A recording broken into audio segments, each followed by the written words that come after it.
السلام عليكم، حياكم الله متابعينا الكرام. بتوجيهات معالي الرئيس العام الاستاذ الدكتور عبد الرحمن بن عبد العزيز السديس، تكثف الرئاسه العامه للمسجد الحرام والمسجد النبوي الاعمال الدوريه بغسيل سطح الكعبه المشرفه وصيانه ثوبها. نتابع.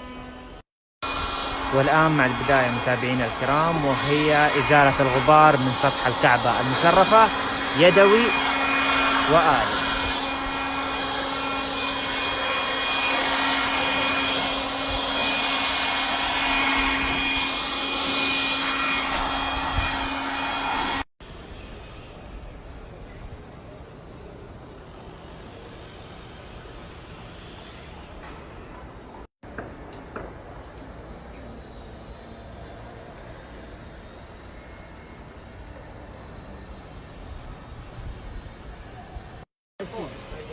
وهنا متابعينا الكرام يتم عمل الصيانة الدورية لثوب الكعبة المشرفة بإزالة الأتربة والغبار.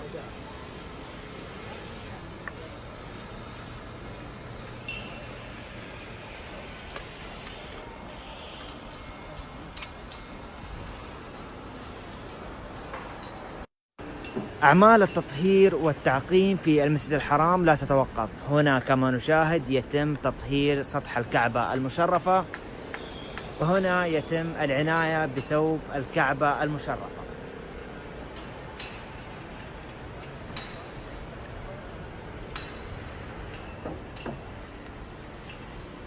وهنا كما نشاهد يتم تطهير وتعقيم صحن الطواف. فجزا الله حكومة خادم الحرمين الشريفين خير الجزاء.